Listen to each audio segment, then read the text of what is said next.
again by Benning. Darnell Nurse left it in the corner, gets up center. Perry scores! Corey Perry! Lilia able to shake away from Solani. It's given away to Solani around in front. Score! Teemu Solani with the steal. And the fans want one. Score! On the floor! On the board! Paul Kariya!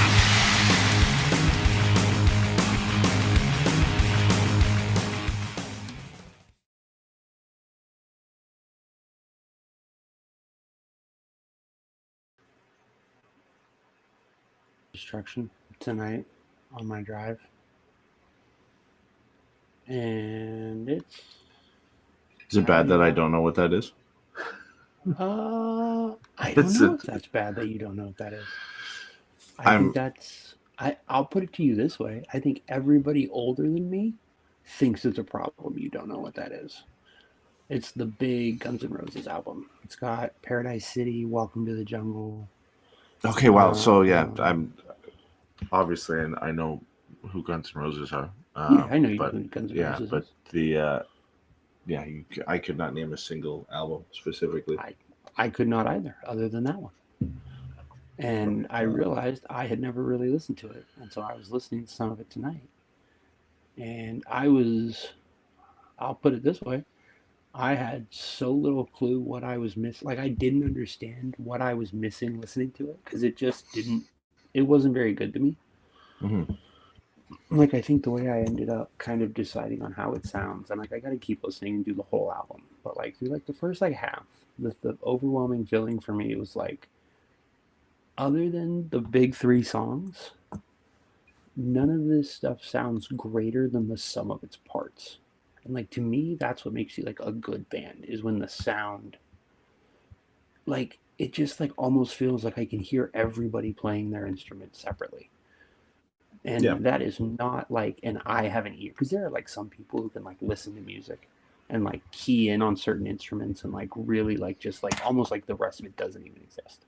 I don't have that ear. That is not a thing I can do. And this just sounds like I'm listening to four separate people play music, and it's fucking. But yeah, like, it was so, I was so confused about what I was missing. I called my uncle, and I was like, what am I Needed some missing? assistance, some help. I think it's nostalgia now for a lot of people. Well, like, my uncle's like one of the people I trust probably the most when it comes to music and stuff. And like, he's usually really good at being like objective and like having like a historical context for music and stuff like that. Yeah. And so I was like, all right. And he was just like, look, like, when it came out, there wasn't really anything like it. And I was like, okay, that's fair enough, I guess. But like, as I said to him on the phone tonight, like, it came out like 3 or 4 years before Nevermind, the first Nirvana album, came out. And the idea that these two albums are only that far apart is crazy to me. Yeah, it feels like they should be farther apart than Guns N' Roses. Feels like such a mid-'80s band, but it's really a late 80s, early 90s band. And that's the thing that's crazy to me. There's a few that you look back at that, and it's a lot of times it's like the ones that blew up later, like album 3 or 4 was their big album. But then you look back and they were like they were a 90s band, but they blew up in the early 2000s or something like that. Yeah, that's what it feels like a lot. I know when I was one that was like that for me was Green Day. Was obviously look, dude, I don't blew up on like what, album 3 or 4, and then and like in terms of mainstream, and then you go back and find out they're actually old. Let's see. When did Green Day? What's the first big Green Day album? So I know it's Dookie. It has to be American Idiot, right? Like no, it's Dookie, which came out in 1994. So their first album is the one I think. Maybe like they were big, but I mean, maybe that just coincides with the popularity of much music and everything. So I think also that's a reflection of your age, because I remember when I was younger, like Green Day and Weezer were like the two bands everyone's like, oh, and I'm still to this day just like, those aren't good bands. Like, they're fine, but like they're not great. I do not get the Weezer thing. Yeah, I'm not at all. Like, they've got a couple of good songs, but other than that, I don't know. All right, let's talk hockey. All right, That's why let's do we're that here. instead. That's why we're here. That's fine. Because we missed a lot. The last show honestly, I think it was recovery from just how much of a nightmare it was to try and get that last show out because of all the behind the scenes issues we had. And now we've officially retired Skype, or Skype has officially retired itself, which means we also have retired Skype. And somehow we've Rest in peace. come out the others. Yeah, for real. Used it for years, and come out the other side, and better now. It seems like with whatever platform we're using now. But we missed a lot in the meantime. I think the last thing we said is, we'll be back at the draft or whenever the Ducks sign a head coach, and I figure we speculated it would be before June or around June this time that we're recording right now, which is June 4th right now for me, and I guess June 3rd for you. Because Cronin was hired like June 1st of last or whenever when he was hired. 2 years ago? 2 years ago he was hired in like June 1st or June 2nd. So we said probably then, if not before then, and then it was like 5 days later after we recorded the last show that Quenneville was hired. I think most of when we recorded that show, correct me if I'm wrong, did we have the kind of brief rumors that were out yet that they were heavily considering him? Or Quenneville? Yeah. I can't remember if we discussed that or not. So the one there's the one we lost, which was me, you, and Chad, which his name wasn't completely out there. Right. In between that one and the second one I did with the first one I did with Trevor was the second attempt at the episode. In between those two, the rumors came out. Yeah, like the Darren Dreger or Pierre LeBrun tweet. I can't remember who was first. But Jimmy Murphy, right? John Bucharacross. Then in between that one and the second one I recorded with Chad, which ended up being the one that we put out, it became more heavily linked. It went from like a rumor to like a real thing. And then in the time that it took from us recording it for me to get it published, he was hired. So like I ended up having to after record like an intro that was just like, so technically none of this was confirmed when we did this. This was all hypothetical, blah, blah, blah, blah, blah. Obviously, that last episode that was just me and Chad ended up being like almost 4 hours. It's absolutely insane because of all the stuff we were talking about. Because it was our season review. It was Quenneville. It was Cronin. It was crazy. Eddy, what were your thoughts before we even get to Quenneville on the end of the Cronin hiring? Is there anything about that you wanted to say, or on the end of the Cronin era? No, like I think the gist that we got to on the show that's now lost between the three of us, you, me, and Chad, was that like it just kind of felt like it was about time.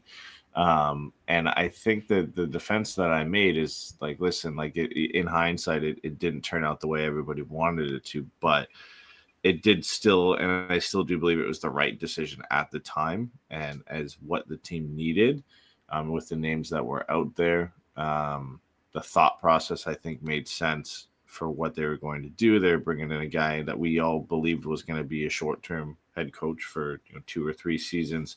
And it was either to bring somebody else in that had a bit more experience or a young up-and-coming coach, or because Matt McIlvain was hired at the same time, or to promote from within and have him come up from San Diego if he was doing well. So like, I think all in all, I defend the original decision to bring him in. I don't think it was a failure in that sense because it was always going to be a tough couple of years for the Ducks. It didn't work out, I think, the way anybody wanted to, especially in the end with a lot of the, rumors going around with players just not liking the guy and everything. It really kind of took a weird turn at the end, and it just made sense for them to part ways. But I'm just kind of glad it's over, man. Like, honestly, it just got really bleak at the end, and the team was making strides forward, and a lot of the younger players were making strides forward, but there's just like that cloud that was hanging over it of the way Cronin coached this team and the way they played and just the style that they played. It just wasn't heading in the right direction. Yeah. I mean, I've more than said my piece. Yeah. I don't think anybody got better under him, and that to I don't me think was anybody the got biggest better problem. because of him. I think there Sure, were fair. That's players the who right way took to say steps it. forward. Nobody Yeah. got better because of him, and I think we saw some players take a step back in his second year Yep. in a way that was concerning. But like you said, that cloud was suffocating. Yeah. What it kind of became as a vibe around the team became absolutely suffocating, and it just was untenable. So then the next step is, how do you feel about hiring Quenneville?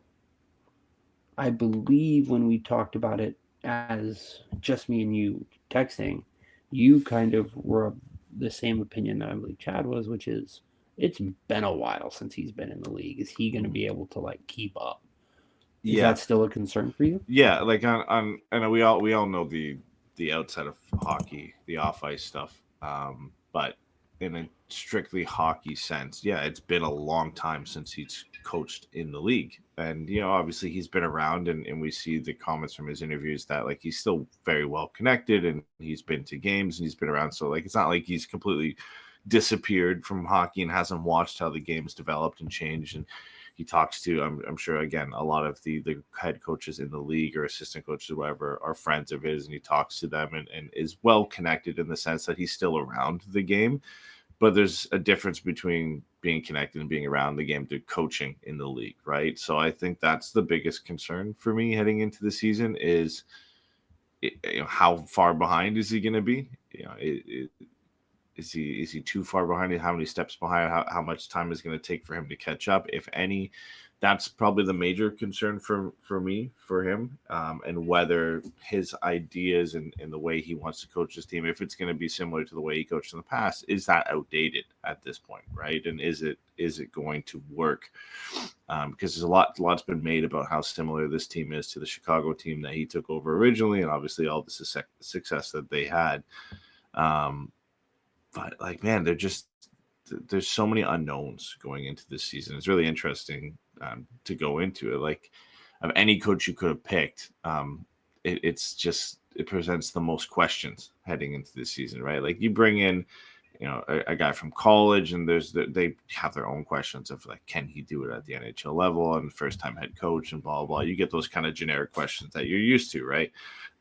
You bring in a head coach who's done it in the past but has struggled and been fired with a couple teams. Those come with their own questions, but it feels like the hiring of Quenneville comes with kind of all the questions, all the possible questions you could be does this guy still have it? Has his time away from the game hurt him in the sense is he going to be successful? And just a whole list, a laundry list of questions that come with that for this year. So man, I'm optimistic. Obviously I want him to do well because I want the team to do well, but it's gonna those first few games, first probably 15 to 20 games are going to be real telling in terms of how much ground he has to make up to be successful. Yeah. I don't know. I get your point about it comes with questions, but I think more so than the questions, right? Because you're right that it does come with all the questions. It was is this a good hire? Are these players good enough, right? Any coach you hired, it was going to be, okay, how do they look under somebody new? Yep. Okay. Then it's, okay, how are they adjusting to, how, all this different stuff, right? There's all these different moving parts. It's about the players. It's about the management. It's about the coaching staff. It's about the style. It's about the growth and the progression and the attitude and all of that. You bring in a first-time coach, it's, can he handle this level? How is he going to be able to interact with veterans, right? That's kind of always the question, especially for college guys. It's how are they going to deal with grown men, right? And that's universal, I think, of college coaches in general, getting hired to coach in the pros, right? There's a big difference between talking to 17 to 23-year-olds and talking to 23 to 40-year-olds. The way that you interact with them, the way that you have to interact with them, it's just a very different thing. The power dynamics are different, especially because players largely make more money than coaches. Certainly the high-end players, there's all of that is there with first-time coaches. It's there with college coaches. You bring in a veteran coach, right? Is he going to be able to adjust the reason he was like, again, like, this isn't trying to be cute, but like, you always think about why they became available, like where their last stop was, where did it go south, where did it turn, and like that's such a weird and specific thing because of why Quenneville lost the Florida job, right? Why he resigned. That like the time that he spent in Florida is almost completely irrelevant to it. You're really looking at him and you're looking at Chicago. And again, that just brings up all that old stuff. Like he's not going to be able to get away from that. That's always going to be there. But I think more than anything, it feels like there has to be results really fast. Like I feel like, and rightfully so in my opinion, the knives are going to be out from the jump. Like people are going to be watching this and being like, you took this giant fucking risk of a coaching hire in terms of putting your reputation on the line as an organization, as a front office staff. Like Pat Verbeek has like made some big moves, but this is clearly a career define. You know what I mean? Like the way that this is going to have a significant impact on how his tenure at at the helm of Anaheim is going to be interpreted. And so like people are not going to be the most patient because it's, because again, like if you bring in somebody new or even somebody who's like a recycled coach, it's just like, all right, well, let's see how it goes, right? Young team, a lot of ground to make up. They're not a legit contender yet. Best players are on ELCs, that kind of stuff. I don't think anybody is feeling really all that inclined to provide that patience. Now, maybe there is some of the more like traditional or old school media personnel who are going to have a vested interest in Joel Quenneville having success because they were very loud, like pro him. You know what I mean? Yep. But like, there's still going to be an expectation here. Like, we need to get something out of this immediately. Like, if you're going to make this ballsy of a hire, it's got to work.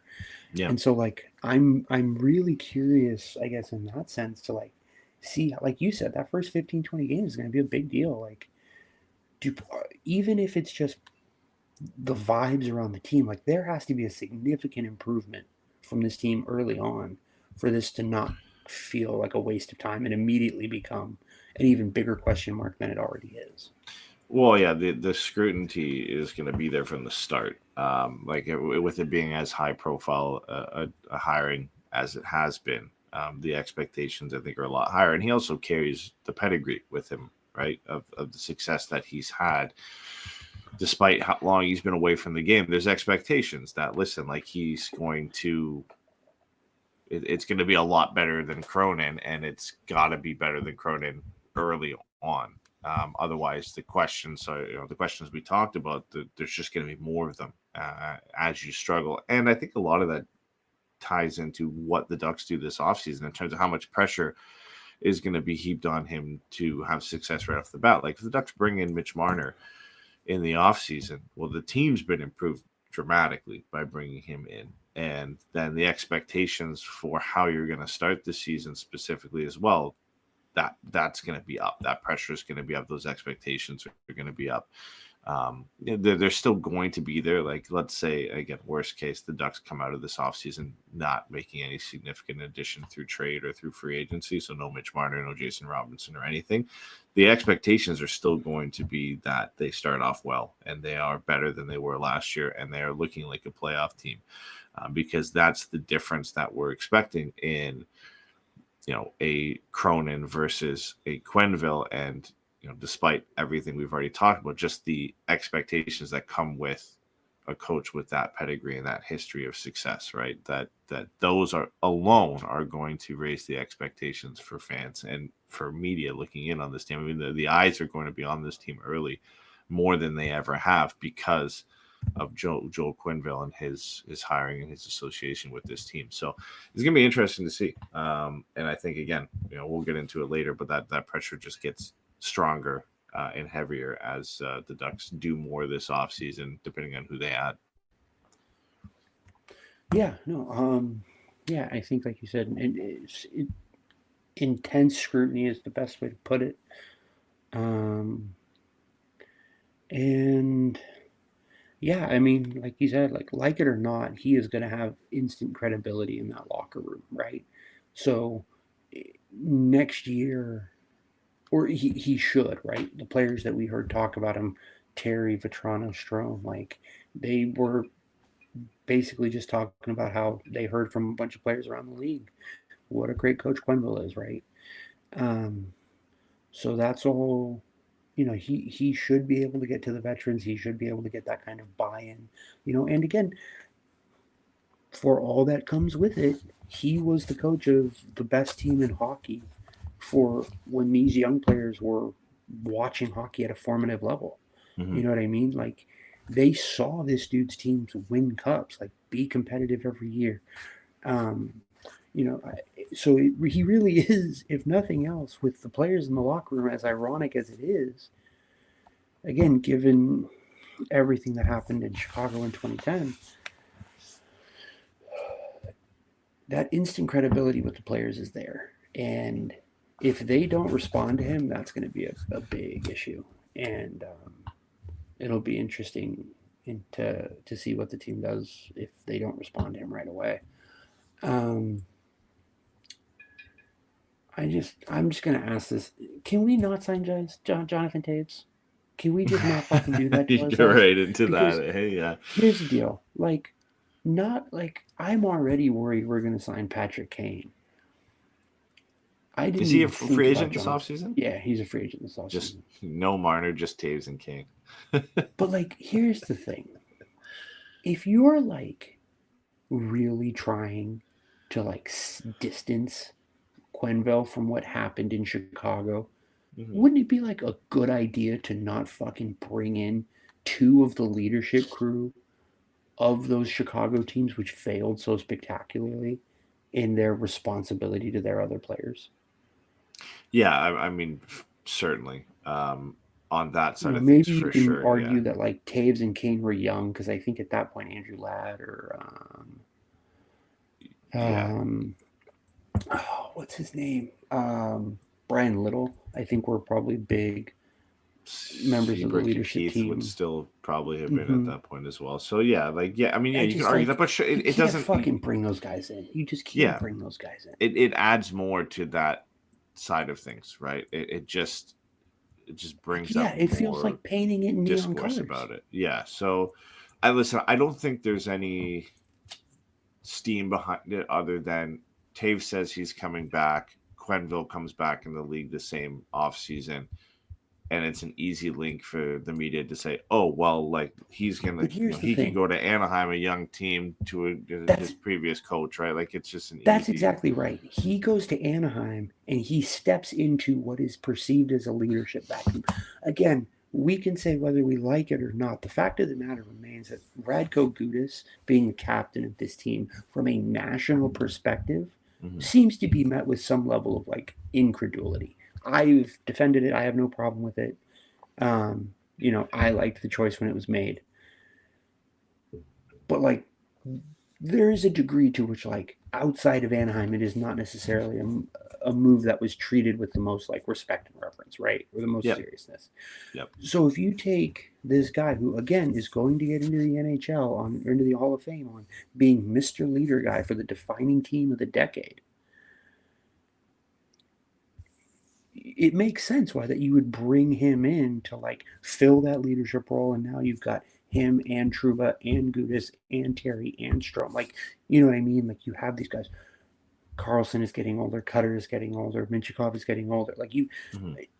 It's very easy to sell the story as long as you just pretend nothing happened before 2012.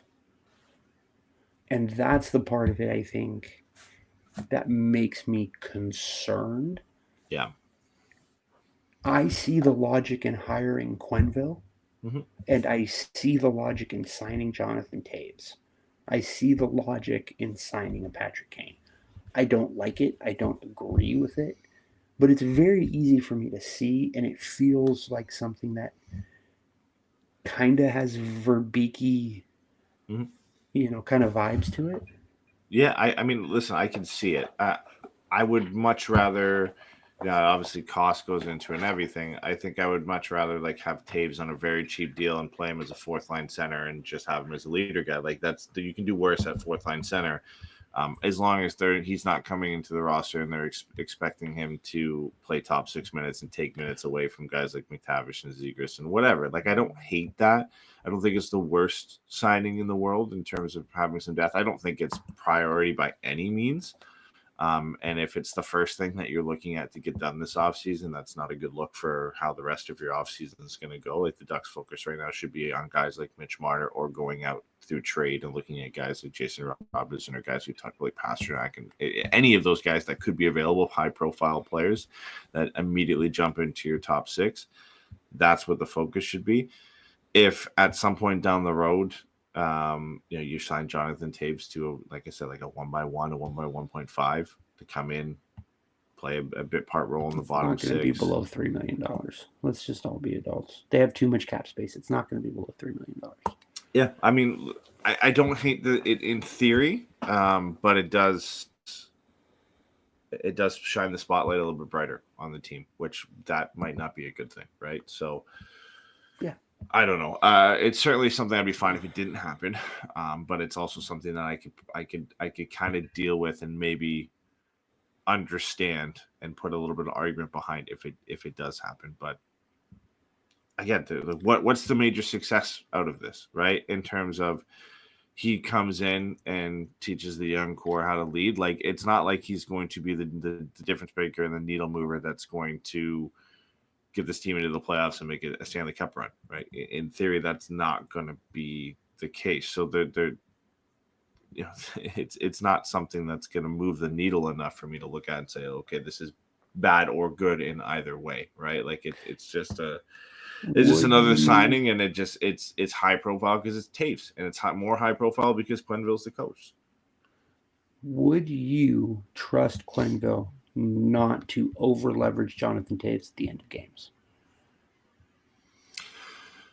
I would hope that he would give the rest of the roster a look. So maybe for the first 10 or so games. Not what I asked you. I mean, yes, yes. If let's say they sign Jonathan Taves for 1 year, $2.5 million, going into the season, the night of game 81. Do you trust him if the team has a 1-goal lead with 3 minutes left to not play Jonathan Taves? Yeah. You think he will? Okay.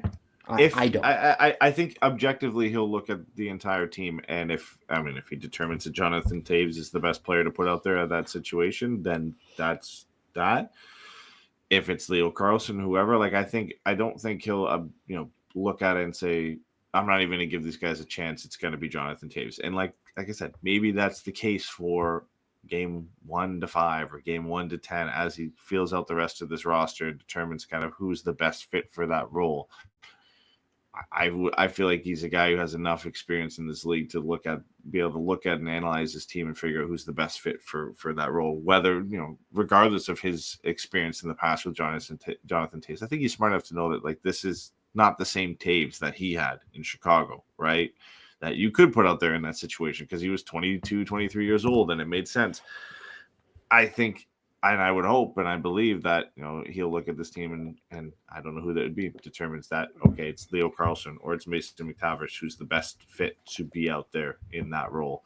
Time will tell, but I believe and I hope that he's smart enough to be able to make that decision. And like I said, maybe for the first 5 games, because kind of what you're going to get with Taves and you haven't had a chance to completely analyze this roster, maybe you're giving him the benefit of the doubt because you know what you have with Jonathan Taves. That I'm fine with for a handful of games until you've had a chance to look at this roster and determine that somebody is likely going to be a better fit for that. Jonathan Taves is 1.5 years older than me. And he hasn't played hockey in 3 years, 4 That's years. the thing. Corey Perry's 40 and he's scoring goals in the playoffs for the Oilers at a higher rate than almost anybody else right now. So I mean, the age is age. The concern, yes, is he hasn't played hockey in the NHL for the last few years. Okay. Does that mean he can't step in and be an impact player? I don't think so. He certainly could. Impact player? An impact player. I don't mean in like a top 6 level, but like just not be a detriment to the team, right?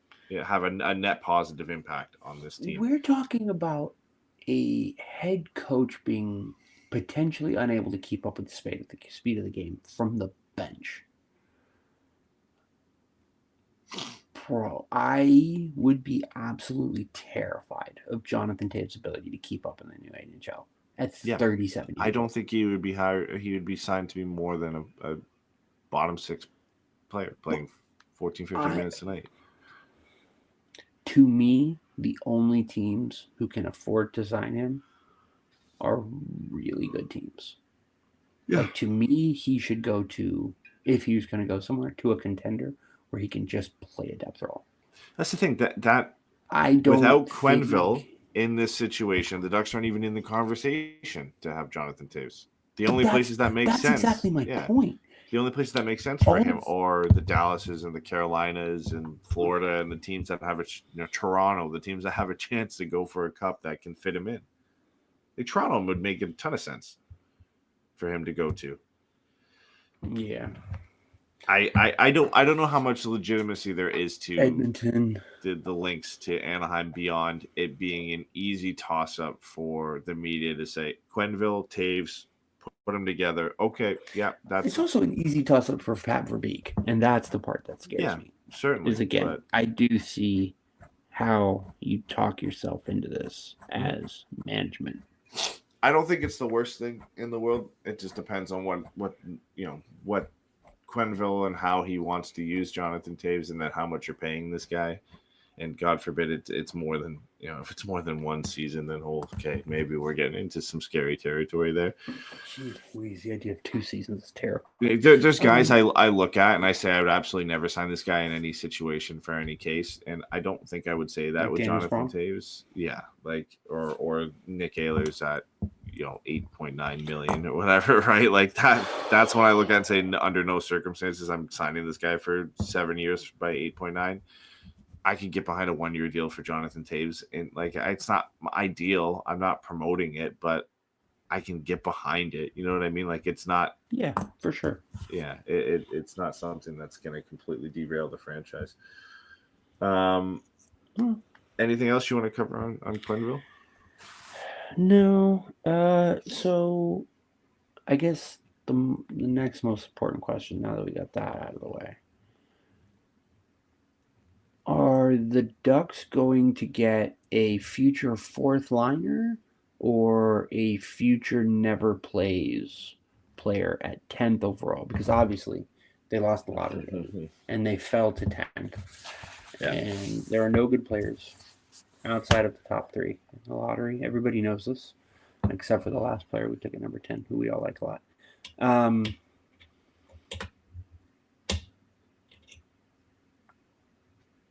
I think,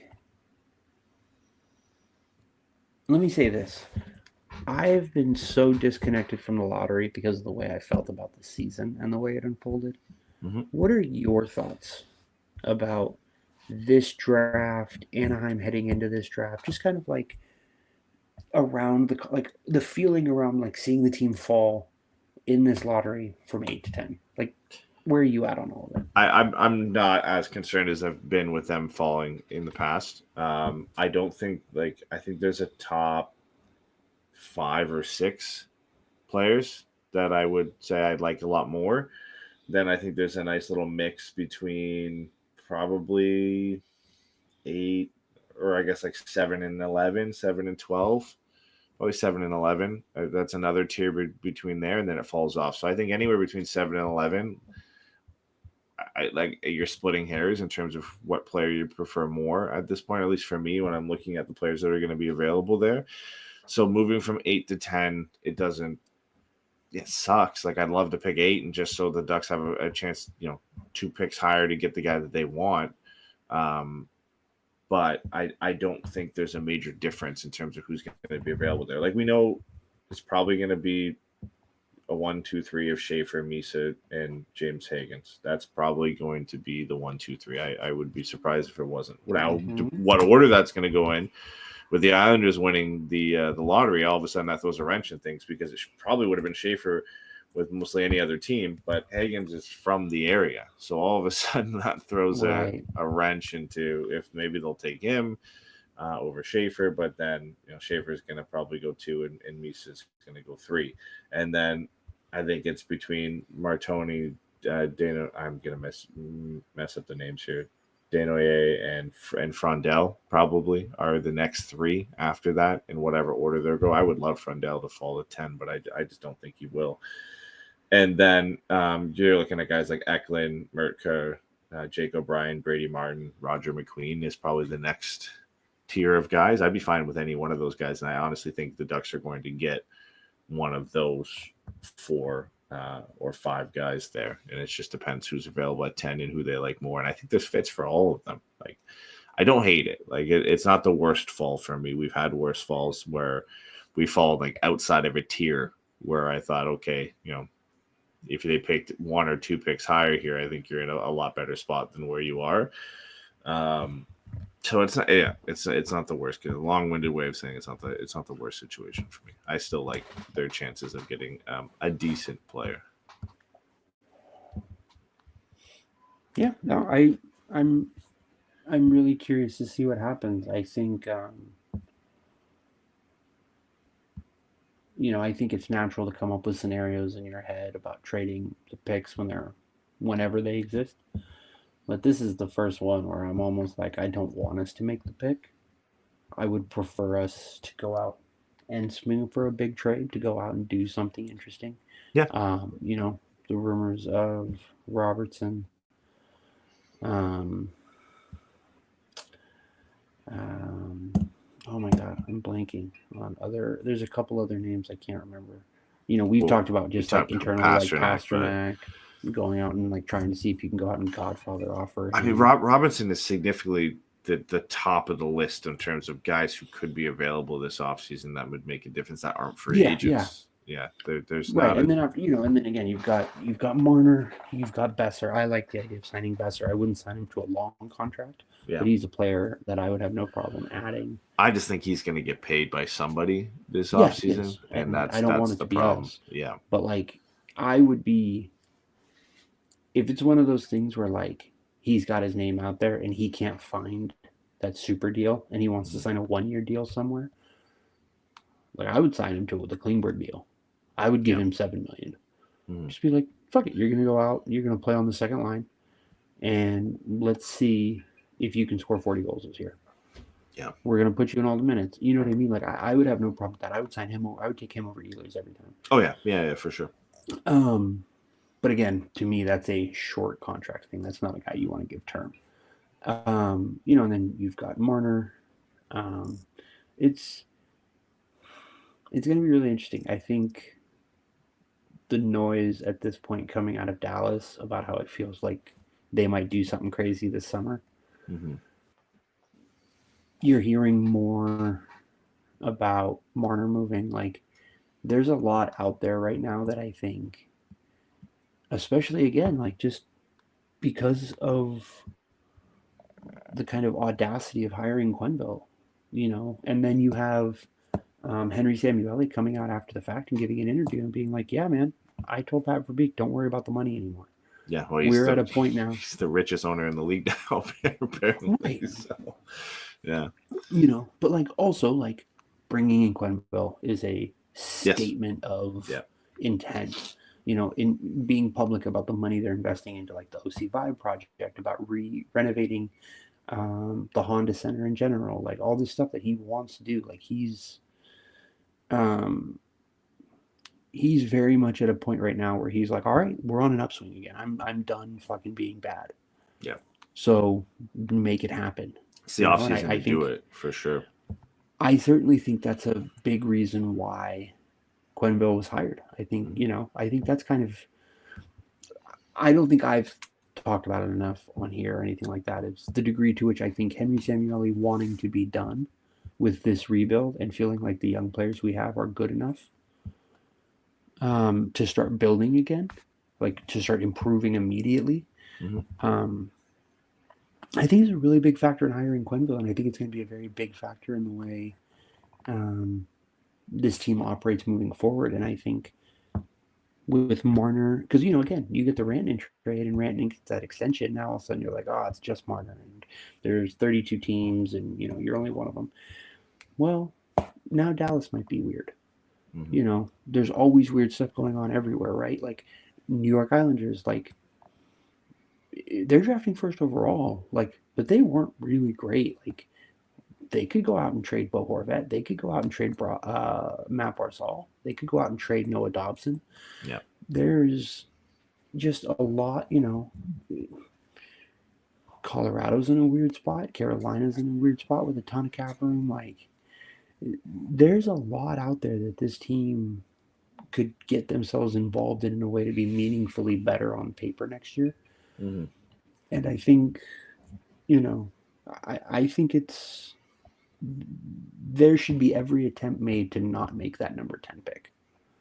Yeah, I listen. My ideal situation is moving it in a trade, like a trade for Robinson. I like the players who could be available there, but I don't think any of them is really anything we don't have beyond Brad and Mertka, and I'm not 100% sold on his long-term projection of what he could be enough to take him at 10, and say I'd rather take him at 10 beyond trading it in a larger deal. Like, I like Victor Eklund, but we just drafted a right shot forward, a right shot winger in Beckett Seneca. We're pursuing Mitch Marner. You still have Troy Terry. Like, where's the fit long term? And it's always great to have these guys in the pipeline. Sure. I really like O'Brien. I like Brady Martin, but they're two-way centers that, then you've got to fit them in with Leo Carlson and with Mason McTavish. And with Trevor Zegras, if he's going to play center, and so on, right? So, like, again, it's great to have these guys in the pipeline, but I feel like we have a lot of what's available and what's going to be available at 10, where you can go out and try and piece that together with somebody else, whether you piece that with a McTavish or with a prospect like a Zellweger or Troy Terry to go out and get a Robertson or somebody else. I think that is the ideal situation right now, because listen, the Ducks are in the right time period for ownership to come out and say, like, listen, this is the time we got to do it. There's not many off seasons where you get a player like Mitch Marner who's available in free agency that coincides with the amount of cap space that you have available in a year where a lot of your young players took steps forward and your roster is starting to develop in the way you want it to. And it's one of the most widely regarded around the league as one of the most young, up and coming, exciting teams. It's an easy sell right now for free agents to come here, in the sense that it's a young and upcoming team. Like I said, there's developments on the way for the area, the arena. Like, if in Mitch Marner's case, to get away from the just the insane atmosphere of playing hockey in Toronto. Like, there's a lot of things going for the Ducks to be able to take this swing and really go for it in this offseason. Again, on the trade side of things, with Jason Robinson all of a sudden being available, he's from the area, right? Like, there's just a lot of things that point to some interesting moves the Ducks could make, in the way they can kind of leverage this with a lot of the storylines going around this team right now. So, again, it's very unlikely. An ideal offseason is somehow signing Mitch Marner and pulling off a trade to bring in Jason Robinson. All of a sudden, this team looks unbelievable heading into next season. But that is as close to a fairy tale, I think, as you can get. I mean, if you pull off one of those, that's great. But is it too optimistic, or us being a bit of homers to say, like, it's not out of the realm of possibility? Like, it's not 100% impossible for that type of off season to occur. Like, it's not like you're going out and spending $35 million on the two top free agents, and that's going to be tough to do. Like, one of them is signing a free agent, one of them is making a trade. There's enough connections on both and enough things moving on both that they both on their own seem very possible, that maybe there's some possibility that both of them could happen at the same time. We talked about this a little bit earlier. Yeah, I mean, look, there's absolutely a world in which you look at your cap and you say, we have the money for one big free agent. And you go out and you sign Mitch Marner. And then you go, Leo's going to need a big deal probably. Minchikov is probably going to need a big deal. Luno looks promising. Zegras, Cutter Gauthier, Lucas Dostal. And you say, we could move on from Mason McTavish in theory. Or move on from Trevor Zegras. Again, I don't, not to just be completely in my own personal bias. And just say the money that we would spend on their extension, we can spend on someone else. And you go out and you trade those guys. And that's how you try to go out and get Jason Robertson, right? You say, or David Pasternak. You go out and you say, look, here's this potential number 2 center. We've got this 10 pick. We've got defensive prospects. Jackson Lacombe looks like a star. I think Jackson Lacombe is a player that you have to really look into trying to get into Dallas, given where they're at in their window. And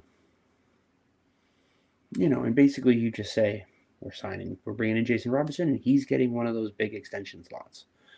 And the cap's going to keep going up over the next couple of years, and we're going to commit right now to these dudes and have their cap hits be the most impactful relative to the cap right at the beginning of the window. But again, you're going to have to make the decision to move on from a Mason McTavish or a Trevor Zegras. I think you should be willing to look into that stuff. I think we have a very clear... look at the finals back to back, right? You're seeing 2 teams. One took the next step by bringing in multiple players. Sam Bennett, Matthew Tkachuk, Sam Reinhart. All players that were brought in. Mm-hmm. Seth Jones. Sure. Yeah, we can pretend. And then you've got Edmonton, which is, we won the super lottery with Twice. McDavid. Well, with McDavid. And then, we have an offensive star in Leon Draisaitl or whatever, fuck him. And Evan Bouchard, right? We have the people, but what makes it work for Edmonton is they won the exact right lottery to win. Yep. Anaheim didn't. That would have been Bedard. They didn't win that one. It doesn't look like they're expecting themselves to be in a position to win the McKenna lottery. So, go out and make one of these big trades. Make something interesting happen. Take the Florida model and say, we have these guys, but we understand that we need to be bold. I think this was probably a couple weeks ago, but you said to me, what about calling St. Louis and trying to get Jordan Kyrou or Robert Thomas out of there? Mm-hmm. I think you said it was rumors that Jordan Kyrou might be available. Same type of rumors as Robertson. Yeah, just fans getting a scapegoat and getting fed up with somebody. But, and I think that's exactly the type of player you should be looking at, given the production. But, a player that I've been wondering about the last couple of days is would you do McTavish in 10 for Tage Thompson? It's an interesting one. I have some reservations about Tage Thompson, but he kind of seems to be at this point a legitimate 35-plus goal scorer, which is something Anaheim needs. And if you're telling me he's the number 2 center behind Leo Carlsson, that's huge. Mm-hmm. Tage Thompson, big goal scorer. You put him with someone like Trevor Zegras, you have something interesting there. You know what I mean? Again, there's just these kinds of questions that I think, everything about this team right now just feels like it's time for this team to be bold. And if being bold is just going out and signing Mitch Marner and announcing their presence in that sense, right? That's something, and that's a big deal. He's going to be the biggest free agent in a while, and Anaheim pulling that kind of player is going to be remarkable. The last time Anaheim got a free agent that big was Scott Niedermayer. It's because he wanted to play with his brother. You know what I mean? So I don't feel that it's necessarily fair to compare. You can kind of maybe look at the Fedorov deal. Mm-hmm. Before that,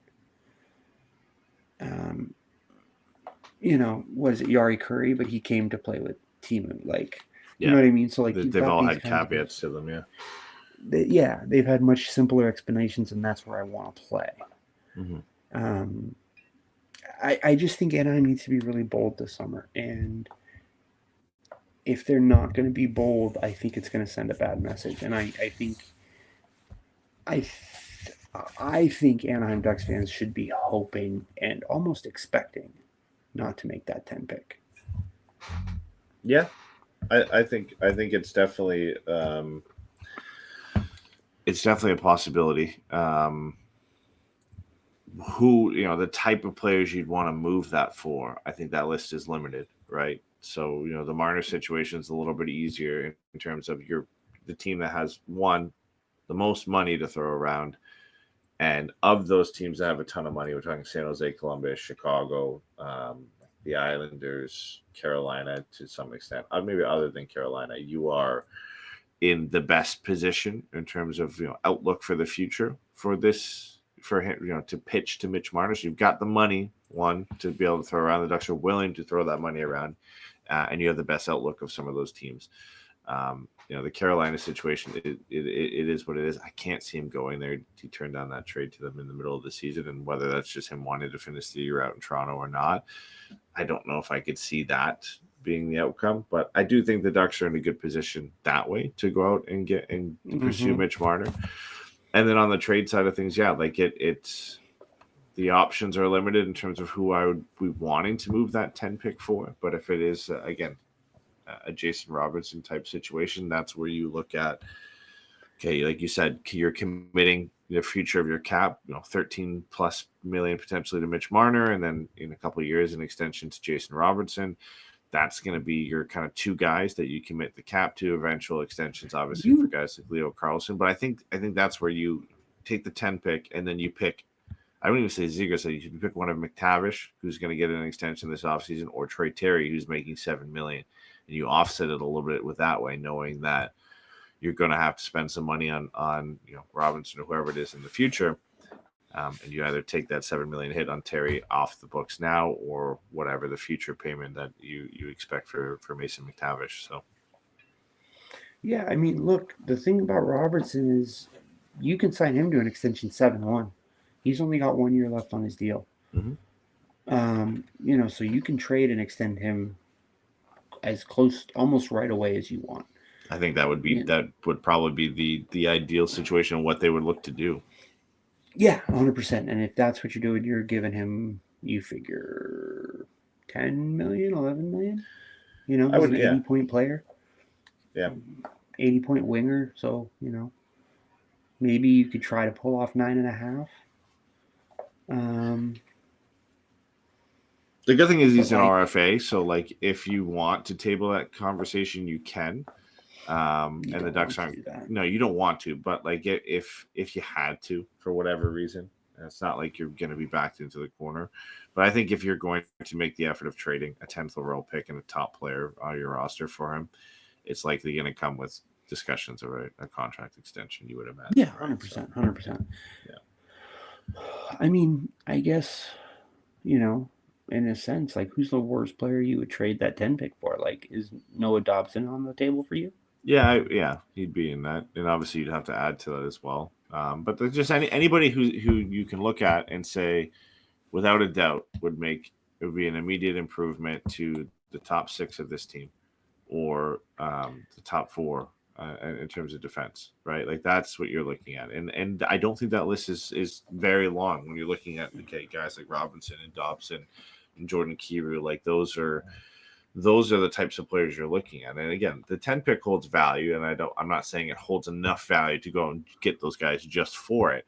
That's when you're also looking at it, including, depending on the trade, a guy like Zellweger or McTavish or Terry or Zegras in it, right? So if you're having to package one of those guys with the 10 pick, it has to be a player that has the without a doubt caliber to improve your top 6 or improve your top 4 for defense. I think, honestly, even if come game 1 they're not technically there, I think they have to be a first-line player or a first-pair player. Mm-hmm. Like a player that if they were on the first line or first pair on opening night, no one would bat an eyelash, right? Yep. Robertson, Kyrou, Thompson even, David Pastrnak, Noah Dobson. We've talked about Charlie McAvoy. There's rumors about Quinn Hughes, right? Like these kinds of guys where you're just like, yeah, like we got them. They're on the first pair or they're on the first line and nobody's questioning it. Mm-hmm. That's what you move that 10 pick for. And those guys are hard to get. Those trades are hard to make. Those trades can be expensive. They seem to never be as expensive as you think they're going to be. Yeah. Chad texted me that last night because I was texting you guys both simultaneously about Robertson. Well, that's the thing. Like, I think if you said it was McTavish and 10 for Robertson, I think around the league that's looked at as a steal for the Ducks. Outside of Anaheim, I think people are looking at saying, holy, like, how do they just get this guy for McTavish and a 10? But I think internally in Anaheim, we're looking at that, like that's kind of sucks to have to give that up, but it's Jason Robinson, right? So it's funny how that works because obviously if you told me right now it was 10, Terry, and Lacombe, that would feel just steep enough that I thought it was a good trade. I think that one around that one would be interesting because I think that is a trade where you go, yeah, both teams win. I think that and I don't. That's the thing is, and what Chad's saying is, I don't think we get that right. Like if that's the case, I just don't. We don't see that trade. Often. It would be tough. But the thing is, like the thing with that is it's close because I would do Terry and 10 for Robinson. So then you add Lacombe into that, and it's. Would you rather move Zellweger than Lacombe? Yes, I would for now. Listen, if you're adding Robinson and Marner, you want the team to be better going into next season. I think they are. Lacombe's in a better spot now based off the season he just had to have more of an impact. I still really do like Olen Zellweger. So you're splitting hairs a little bit, but I think that the perceived value with Lacombe is you're adding a lot more than what Zellweger's adding to that trade. You know what I mean? I think there's a lot more value in Lacombe right now from an outside source when you're looking into a trade. So I don't know. I probably would still do it. I like you said, I think it's just steep enough that you look at it and say, okay, that's probably fair for both sides, which is probably why it will be less than that and what it costs to get Jason Robinson, because we never walked away from a trade where you have a player of that caliber and say, okay, it was a pretty fair trade.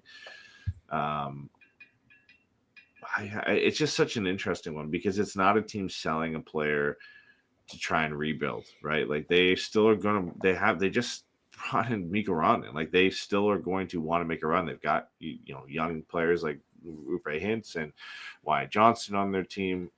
They still have to kind of maneuver having Ben and Sagan, and obviously Ben's going to get an extension, I would imagine, for a lot less than he makes now, but Sagan's still in the books for a lot. They've got Heiskanen and Ottinger and Harley. So like it's a young enough team that they still have some time to make a move. So the 10 picks a piece of that trade because the Stars don't have a first round pick this year or next year. So that can help them kind of bring in a player they can put on an ELC and extend the run a little bit once, Sagan comes off the books. So that it makes sense for them to bring that in. And then the other piece of it is they need a guy who's going to fill that roster hole from Jason Robinson. They can't just dump him out and get prospects and picks back. They need something in return and something tangible in return that they can say is going to be able to, a player who's going to be able to walk into their top six, which makes me think Troy Terry makes the most sense for them in that sense. But I still think that, Mason McTavish, off the season he just had, and allowing them to have a bit more center depth, I think that's something you can look at because I don't know how sold they are on Wyatt Johnston being a center and beyond Rupe Hintz right now. And Matt Duchene's walking, I would imagine, out of Dallas as well, right? So you're needing some center depth for them for the future. My general impression seems to be Wyatt Johnson is a center long term from some of the Dallas people. Like I think that they see him as being the 1B and not a 2. Like he's not going to be the number 2 center. He's going to be the other center. in just with Rupe Hintz. So like, yeah, I think, but again, we've seen Mason McTavish play the wing and look fine. So, it doesn't preclude it either way. But I definitely think, the idea of having Troy Terry, who we talked about this, like I started getting cold feet about trading him just because like I was watching the playoffs and I was just like, I just feel like Troy Terry's game is going to translate really well to the playoffs when he finally gets there. And I could really see him being an effective player in the playoffs. See, my only thing with Terry is just projecting this roster for the future. And again, I'm just assuming from the best case scenario. Now, like if you don't get Marner and you just get Robertson, then I think keeping Terry makes a little bit more sense because you can run Troy. Troy Terry still has a spot in the future, even if Beckett Seneca hits. That you've got Terry and Seneca as your right wings. Okay, great, that's fine. Where it gets me, where I start to lean more towards trading him is if you somehow pull off the ultimate offseason and you bring in Mitch Marner and you make the trade for Jason Robinson. Okay, well now you've got Marner, you've got Seneca, you've got Terry, you've got all these guys that are going to be filling in on the wing all of a sudden. That okay, well maybe there's not a spot for him, right? Like I don't want to be paying a guy $7 million to be my third line right winger at that point. If you've got Marner and Seneca on the first and second line right wing, and you've got what would be Cutter and Robertson as your wingers on line one, line two, all of a sudden, well, Troy Terry is very good, but he's a $7 million player. We're playing on the third line, whereas you could have Mason McTavish as your second line center at that point, right? So again, who I would rather trade him, depends on the full outcome of this offseason. If you somehow pull off the miracle of getting both of them, I think I'd rather move Troy Terry. If it's just the Robinson trade, I'd probably be more inclined to move Mason McTavish and keep Troy Terry around for every reason that you said. That I think when it comes to playoff time, that he's going to be a guy that you want to have on this roster. Yeah, I think, I really do think there's a chance that like, let me say it this way. I think there's a world in which he wins a Conn Smythe. Yeah, for sure. Without but a doubt, never makes a second team postseason All-Star. Yeah. You know what I mean? Mm-hmm. Like never finishes above like third in the Selke, but he has a Conn Smythe. Yeah, because he just has an unbelievable playoff run. Like he has that potential in him. We know he does. Exactly. He has that streak from his 37 goal season at the end of the season. Mm-hmm. He gets hot like that with that two-way game, like his passing ability, like calls are getting like tighter. He's still driving to the heart of the defense. Like I really do think like there's that world. He seems like he's built for it. Which he does. He really does. Yeah, it would make it tough to let him go, but yeah, it just for me, it's just weighing up the value of him in a world where you somehow have Mitch Marner and Jason Robinson on this team, right? Like, and Tavish, 10, and Hellison. We know how much of a unrealistic outcome that is, but you have to look at it in that sense because we're talking about who would you rather trade in a trade for Jason Robinson. Well, yeah, for me, the decision on Troy Terry hinges on if you're able to pull in, even if you're able to pull in a Besser or a Mitchell, another winger. If you sign a Besser, and I'm just gonna listen, we don't want to sign Ehlers, but I'm just throwing out there Besser and Ehlers, somebody else that you sign for your top six as a winger, and then you go out and make a Jason Robinson trade. Down the line, if Seneca hits, Troy Terry becomes an expensive luxury on your third line, whereas you could have a 1-2 of Mason McTavish, Leo Carlson down the middle, where it there's a little bit more of a fit there, right? So, yeah, I don't know, man. I think I'm. Here's the thing. I will say, move Trevor Zegras back to center behind Leo Carlson. Mm-hmm. I think that's interesting. I think that's very interesting. Yeah, and 100%. I think that makes a much more. Let me say it this way: the opportunity to put Zegras back into the middle of the ice is worth keeping Troy Terry. Mm-hmm. And that'll be a talking point a lot. I mean, it already is, but heading into next season, the usage of Troy Terry by Quenneville, right? And that will be, I think, of all the players on the He's team. going to be his favorite fucking player. If he's on this team next year, he's going to be his favorite fucking player. He's gonna look at him like a fucking baby Marian Hossa. Mm-hmm. It'd just be very interesting to see how he goes about it. And I really hope, and I still do believe Zegras is going to be part of this team next year. I don't think they're going to move him, because I don't think they're going to move him for what they would determine as a loss. Like, they hold his value extremely high still. They're not going to move him just to move him.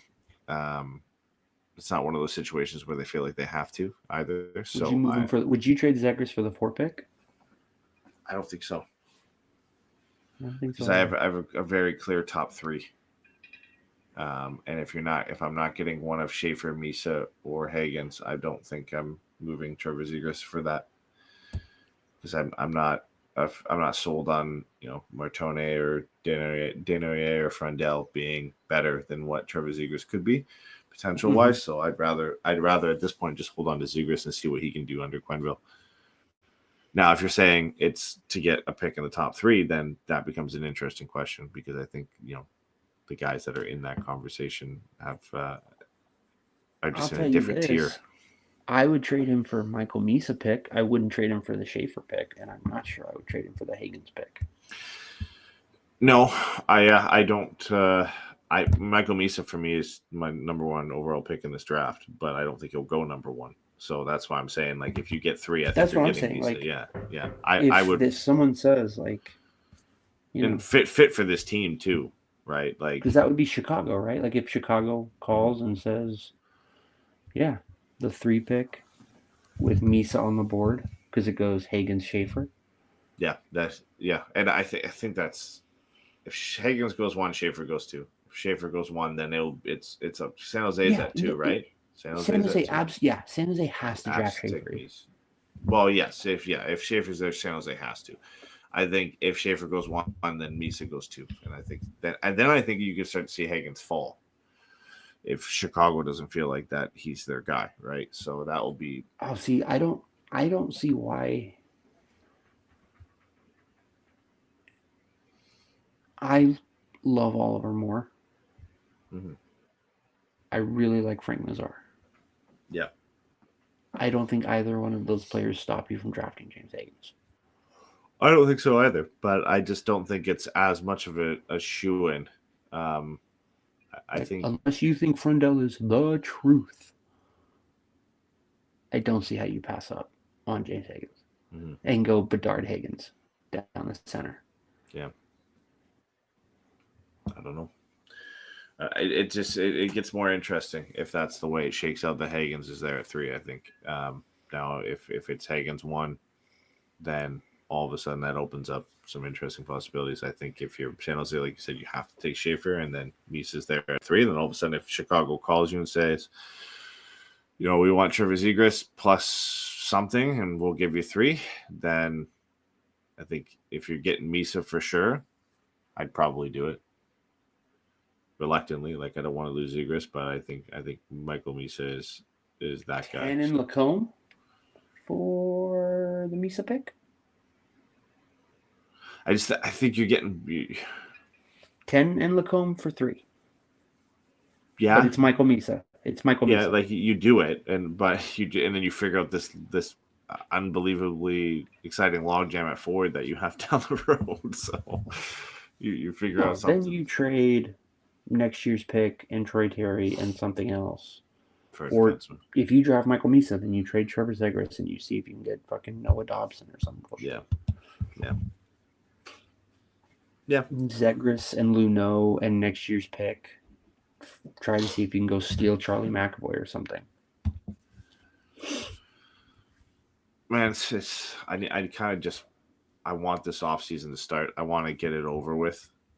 Because this lead up and a month out from free agency and a little bit less than a month out from the draft right now, it's just all rumors, speculation, and like it's just article after article after article of ranking the best destinations for Mitch Marner, where he's going to likely go, and LA, Chicago, Carolina. Oh, Anaheim's in there because they've got all this money and it's a completely different market from Toronto. Like it's just all these articles linking it, and I'm just like, nobody really has any additional inside information. It's just recycling of the same information that's out there at this point. Like I just want it. I either want something new and concrete to come out that tells me he's most likely, these are the only destinations he's considering, and if either Anaheim's one of them or not one of them, so I can kind of move on.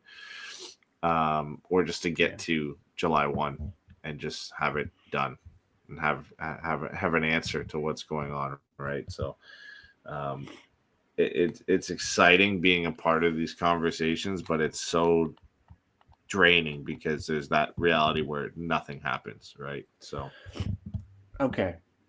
Here's the last fake trade I'll give you. You get a call Thursday, the draft's on a Friday. Let's say the Wednesday of the draft.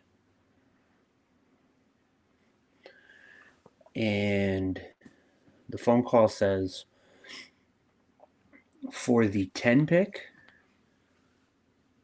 Troy Terry and Jackson Lacombe, you will get a sign and trade for Mitch Marner. 8 years, $12.5 million.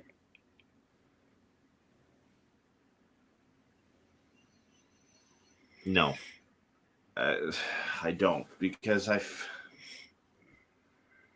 it's so tough because it just feels like listen, if he's willing to come there and the sign in trade, then you could just get to July 1 and sign him anyway, right? Like that's my thought. You can't get that 8 year.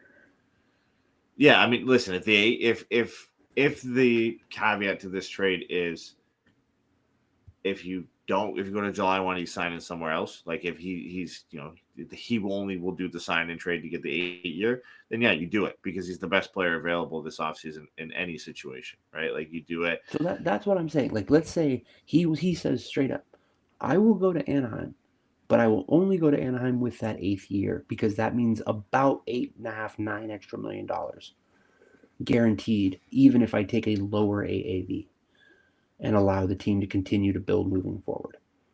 Yeah, I think you do it. I think you have to do it.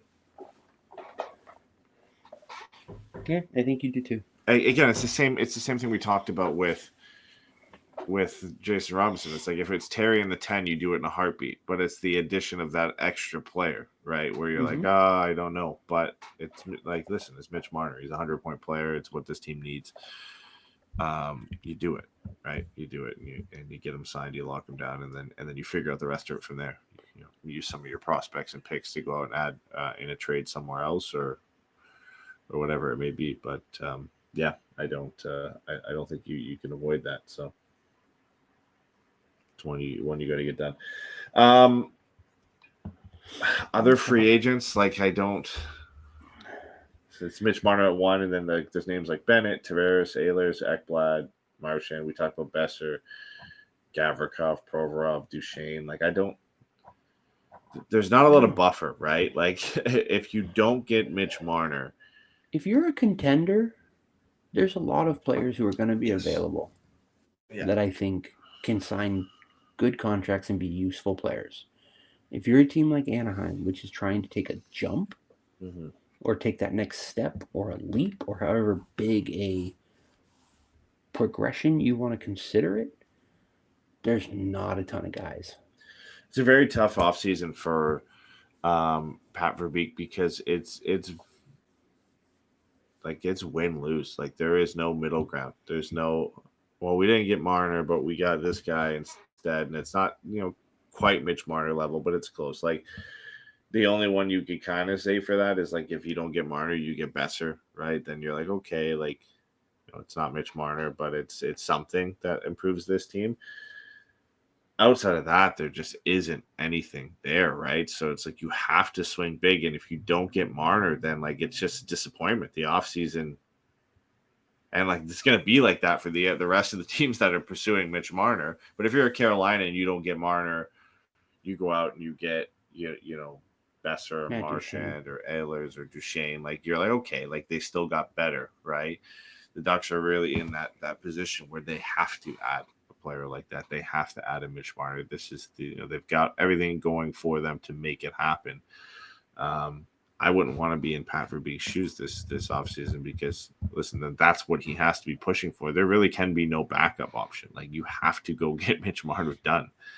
And then if you don't, then any backup option is just it's going to be received negatively because it's going to be compared to the loss of not getting Mitch Marner. Like, there's nobody even for me to talk about with the rest of these free agents in terms of, like, maybe some depth additions. Like a Dante Fabro would be nice, I guess, to add to this team as like a right shot defenseman, something like that. But like, you don't again. Like, here's the thing. I think that this team has all the middle of the lineup vets it needs. Mm-hmm. It can make a third line of middle of their career, end of their career vets. Vetrano, Strome, Killorn should be the third line next year. Yep. Yeah, it should be. You're going to have Zellweger and Minchikov playing their third year, the end of their ELC. You've got Trouba and Radko Gudas, who are both going to be playing the last year and are right-hand shots. You've got Luneau, you've got Hellison, you've got Solberg, you've got Lacombe. And I know it's weird to put Lacombe in there, but like, because he's somewhere between the vets and the ELC boys. Yeah. But like, you know what I'm saying? Like, I get what you're saying, yeah. There's not a lot of room for players who aren't immediate upgrades. And I think in a sense that's good because it kind of helps insulate Anaheim from making aggressively stupid decisions because all you have to do is try to map out where these guys are going to play in the lineup to see that there's not room for them that isn't either A, taking an opportunity away from a talented young player, or B, forcing you to move on from a different old player, a different veteran player, a different established player. And like, I don't think with this team is in the veterans. I think the one position that you look at this team and you say, we're going out and signing a vet is probably goalie. And that is specifically if they do finally move on from John Gibbs in the summer. Yeah. Other than that, you should either be signing superstars or you should be leaving those opportunities for other players. Because again, you could also next year have Nestor Lundestrom Colangelo as your fourth line. Yeah. Like, you know what I mean? Like, you don't really need to sign any depth players. What you need is big steps. You need big improvements in the top of the lineup. And whether that's young players taking steps or going out and getting great players or better players. Mm-hmm. But, like, there's no real room in this roster for middle of the lineup guys. And I think that that's like a net positive because it will kind of prevent Pat Verbeek from like giving into his like base impulses of like, we need more veteran guys. I got a question for you on that sense. So barring a signing of Marner or an acquisition of like Robertson or Kiru or somebody like that, let's just compare these two. Like, would you rather sign Besser for whatever the top end of his, like, let's see his projected contract here, 6 by 8.5. Yeah, it's his projected contract. Would you rather sign Besser, who is how old? He's 28, probably turning 29. So into his 35-year-old season, 6 by 8.5, or give an opportunity to Beckett Seneca next year and not Seneca every time. Yeah. Right? Like, that's the situation we're in. Like, that's why I asked the question. It's like you get to a level where you make that comparison. Like, would you rather sign this guy, the Ehlers or the Besser, for $8+ million for 5 or 6 years, or just give a shot to Seneca? Right? And like, that's what you're hoping. What I'm doing in that case is I'm playing Seneca more than likely. I'm playing him with Strome and Vetrano. Mm-hmm. And then Killorn moves up and Terry is somewhere in there. You know what I mean? And it's so the signing that you bring in or the trade you bring in has to outweigh that potential. Is like, I would rather take Mitch Marner and sign Mitch Marner, and have Seneca come along at a slower pace than have to give him an opportunity next year because it's Mitch Marner, or because it's Jason Robinson, because it's Jordan Kiefer. The moment you can make that argument with a Besser and Ehlers and say, well, I probably would rather just save the money and give a chance to Seneca, that's where the cutoff is. Honestly, you have to be able to put Alex Killorn on the fourth line. Mm-hmm. If you coming in can't put Alex Killorn on the fourth line, it's not an improvement. I think that's kind of how it, because you're going, it's almost guaranteed, right? Assuming nothing crazy happens, to be Carlson, McTavish, Strome. Then you've got Cutter, Zegras, Vetrano. And then you've got Terry, Killorn, possibly Colangelo, possibly Beckett Seneca. Mm-hmm. So, if you want to say you have to be able to make Colangelo a fourth liner, sure, fine, yeah. But, that's not much of anything. He is just a plug-and-play guy at this point. He's a guy who I think I would have no problem with him being in the top 9. I think he showed it with Carlson and Cutter, or it was Cutter and McTavish, that he can play that kind of complementary role. I have no problem with that. I just think you have to be willing to go out and get someone who's going to be an automatic top 6 guy, an automatic guy. Again, I really do think is this person a first line player? If they're not, I'd rather just keep the guys I got. Yep. And not do anything weird and not slow anybody down. I think getting playing Beckett Seneca 20 out of the first 35 games is a good idea. Mm-hmm. Even if you want to see 15 out of the first 35 games, right? He sits more than he plays.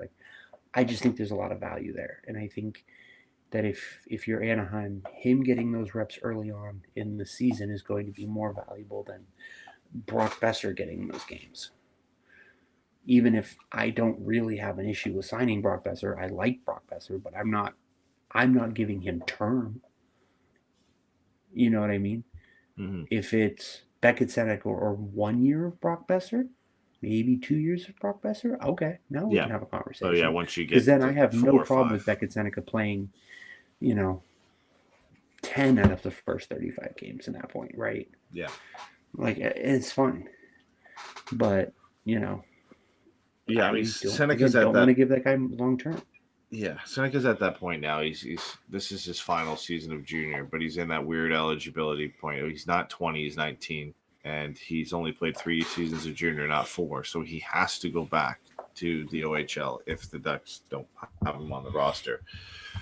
So it is that situation where you likely get into, okay, you play him for 15, 20 games, see how he's doing. If he's good enough, he sticks around. If not, then you can send him back. And at that point, you should have your roster figured out, right? And that you'll be able to figure things out. And maybe guys like, Pastuov and others that are in the AHL are, Pastuov is continuing to pick up where he left off last year. And then you can kind of make that easy swap or something like that, right? So, I think that's the situation you'd be in, but unfortunately, the Ducks don't have that luxury of, okay, Seneca's struggling a little bit, we can send him down to the AHL. We can call him back up later, right? They don't quite have that luxury. They have to kind of make that cut decision. Okay, is he going to stay or are we going to send him back? So it'll be interesting, but yeah, there certainly is that cutoff, and that line is very, very high in terms of the cutoff line of signing a player or just having Seneca give it a chance to see what he can do. And there's only a handful of names that are above that line. The elite guys we've already talked about, the Marners, the Robertsons, the Kiros, those type of guys. Yeah, no, 100%. Between Seneca and Colangelo, there's 82 games of exciting potential there that I'm fine punting on signing somebody just to sign somebody. If they do something weird, if they buy somebody out, if they make an unexpected trade, something like that, then okay, I'm going out and signing a veteran to kind of fill in that role. But unless you're trading Terry or Strome or Killorn, I don't think there's any reason to sign anybody. And I don't think they're going to sign. I don't think they're going to trade Strome or Killorn. I don't think there's any of those guys getting moved. And Terry being at the press conference makes me think he's not getting moved. Yeah, for sure. But things could always I don't want to change be like again. 100%, right? Again, if it's He's Jason one that Robertson, if it's teams one would of be these more things. interested in, right? Like, and his name could just pop up in a trade that makes too much sense, and you kind of have to do it. Where Yes. Strome and Killorn, they just don't feel like they make too much for them to just pop up in a trade like that. Where teams would say, Well, "Oh my yeah, thing more than anything with Strome is like he's best friends with Jacob Trouba and Frank Petrano. Frank Petrano starting year one of a 3-year extension. Yeah. And I'm pretty sure Jacob Trouba is going to get an extension on July 1st. Like, that is Possible. my thing. Jacob Trouba should have an extension by the first 2 weeks of July. Mm-hmm. I really do think he's a guy like $4 by $6 million, kind of $4 by $5.5 million for eventual deal. playoff hockey. He's a guy you want to keep around for the future of this team. So Yeah, I can see it. Fucking called out Greg Cronin publicly. So yeah, we're talking about needing veteran pieces of this team. Like if you're making a playoff run and you've got Trouba and Strome and Killorn and Vetrano as the veterans of this team, that's not a bad place to be in by any means. And then filling the rest of that roster with young up and coming players that you've drafted and developed, and then trades or free agent signings like Robertson and Marner to bring in to fill the rest of the roster. That's where you look at like what Florida did and what you already mentioned of how you build a team beyond getting that that kind of elite draft pick, right? So they're on their way, but this is the most pivotal offseason that they've had to be able to go out and take that final step of adding the difference makers, the real difference makers. Is Patrick Laine anywhere near this conversation for you with rumors that he could be traded again? I can see them trading him again. He's like right above that line or right at that line of like what we talked about with the Besser, right? Does it make sense to bring him in? I don't know how many years that Laine has left on his contract. I think he's expiring. I think next year is the last year of the deal. Yeah. So yeah, I mean, you can take a swing on him if it's not going to cost you too much, sure.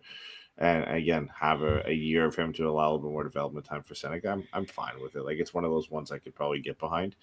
And then you just see how things go, or whether you're gonna bring him back and sign him or not. But it couldn't be at something that's going to cost the Ducks a significant asset. So yeah, no, everything I've seen, he's been a cap dump, which is unexpected. I don't know, man. I don't know how much more there is to talk about that isn't just us continuing to speculate with names. I feel like, worth mentioning, Cutter and Lacombe won gold. Mm-hmm. For the record, 89 years is really not good. Was that the last time since the US it's won like the the World first time we'd won world in like 89 years. That's 92 wild. years, something ridiculous. It's always the European teams because they're the guys that are willing to go to those tournaments. Canada got knocked out. They had a good roster and they got knocked out. They also have more of their guys playing in non-NHL teams. You know what I mean? Yeah. Because they have their own home leagues. Like this is the home league for Canada and America. It's always dumb that it's playing right during the playoffs, so you can't even have your best players to go. I something, but Cutter had a great tournament, and so did Leo. Cutter and Leo 10 points, I think, or no, 8 points in 8 games, 4 goals, 4 assists, I think, for both of them. Lacombe had a good tournament. Stian Solberg had my favorite moment of any international tournament over the last little while. Against the U.S., an insane game. I think U.S. were up 5-1, and then Solberg was on 2 goals. It was 5-4. They brought it all the way back, and I remember texting you, and I said, "This would be crazy if this guy gets a hat trick to tie the game, take it to overtime."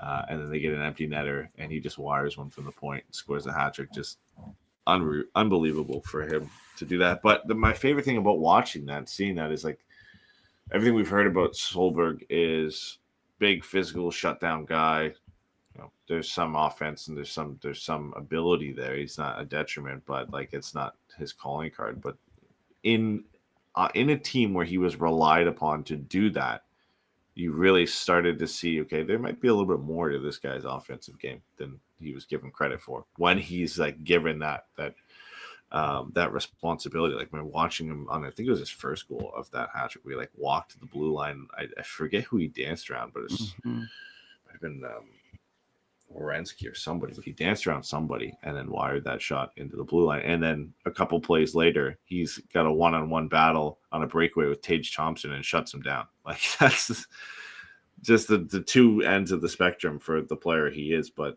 he's going to be a lot of fun, and we get to see him obviously in San Diego next year. We got a little taste of that this year, but he's a fun one to watch, man. He'll be a fun little piece to this team in the future. It's like he's a player who could be up on the big team at the end of next year pretty easily. Yeah. Even during the middle part of the season, I could see it depending on how things go. But I think there's a little bit of a log jam in front of him for sure. With Zellweger, Lacombe, and Michikov kind of nailing down spots, and then Gudas and Trouba, there's like one roster spot that you can really take. But if Zellweger struggles at any point, I don't think his roster spot is locked in by any means. So that will be an interesting one to watch. But really great turn from him. I liked what I saw from Cutter. Exploded early, and then kind of I think his role got reduced and faded into the background a bit for the rest of the tournament. But Leo had a really prominent role with Sweden, and he had a good tournament, which is just, I mean, listen, it's nice to see. It's what you hope for in the offseason is any of the prospects that they go deep in their respective leagues and play well in the playoffs, which of the players the Ducks, so the prospects the Ducks had in playoffs, so in CHL playoff games, they all played well. And then the ones that they had play at international tournaments, they all played well, right? Like Solberg was good, Cutter was good, Lacombe was good, Carlson was good. So that's what you hope for, and that's what the only kind of positives you can draw from the offseason is that these guys looked well and continued their development from the season into the other hockey that they're playing. So we'll see. Said it before. I don't think there's a ton to take away from anybody from the big teams, but as far as like what it says about like where your country is at, you know what I mean? But like individual players going and playing well is always a good thing. Mm-hmm. You'd rather they play well than not. yeah, exactly. Raise any questions heading into next season. So yeah, but I mean, unless you have anything, I don't think there's much left for us to cover. I don't think so. We talked about pretty much everything there was. Yeah, it's just a lot of waiting now. Officially. Yeah, a lot of waiting to see what happens in free agency and any trades, and then the draft. So we've got a big month coming up. I would imagine. I don't know if anything will happen between now and draft day, but if anything does, then we can jump back on. But I would imagine the next show we would do is probably a draft preview to look at who the Ducks could get. We've mentioned it briefly, but just a bit more in depth of actually analyzing some of the players that they could get if they do decide to draft at the number 10 slot. So that would probably be, I think, our next show, right? I don't think we have anything else that's coming up. Yeah, that I can think of. Yeah. Okay. Unless something crazy happens, I don't see a reason why we would be on here before then, other than a preview. So, all right. Before we sign off, give me your predictions for Stanley Cup Finals. They start tomorrow. Florida, Edmonton. I will take Florida in 6. Florida in 6. I think I've got Edmonton in 7. I don't want it to be the case. I don't want it to be Edmonton. You don't. I don't want any of them to win, but my little slice of like sliver that pushes Edmonton over the edges. I would like to see Corey Perry win another Stanley Cup. So that's my little. I don't want it to be Edmonton, him to win so that he can come back and play for Anaheim. Yeah, exactly. There's our 4th line right winger for next year. So there's your veteran signing, not Jonathan Toews. It's Corey Perry. Yeah, well, I guess I like that one better because then he gets to wear the number again before we retire it. So yeah, but he did. I saw.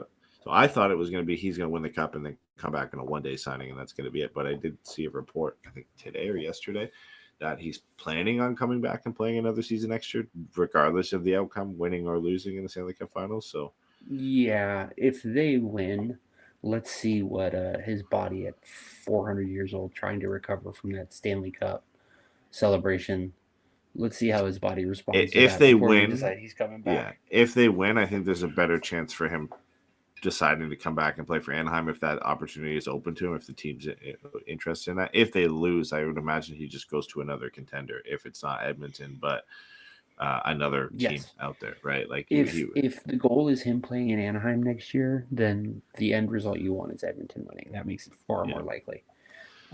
It's still unbelievable that he's been in 5 of the last 6 finals with 4 different teams. Dallas, Montreal, Tampa, and Edmonton. That's unbelievable. This is the first repeat. And hasn't won a single one. So it's like that's a worse streak than Hossa, no? I don't know. Hossa lost. Yeah, I guess so, because Hossa lost in back-to-back years and then won the third one. Yeah. He was in Pittsburgh and lost to Detroit, was in Detroit and lost to Pittsburgh. Or lost to Pittsburgh, yeah. And then he went to Chicago, and Chicago beat Philadelphia. Yeah, well, because Perry was with Dallas and then lost. Then he went to Dallas and lost in the Cup final. Yeah. To Tampa Bay. Then he went to Montreal and lost in the Cup final to Tampa Bay. Yeah. And then he went to Tampa Bay and lost to Colorado. Yeah, and then Edmonton lost to Florida, and Edmonton, Florida again. Yeah. Yeah. Jesus. Unreal. That's an unreal streak. You can't lose 5, man. You can't lose 5. I mean, you can, but you can't. Somewhere Susan Lucci is like, you can definitely lose 5. Okay, well, that's officially the oldest reference we'll have on this one. Okay, we're dragging this out here. But we'll be back soon with a draft recap, and if anything happens before then, we'll be back. We'll be back after that. All right, thanks for coming on, guys. We'll talk to you soon.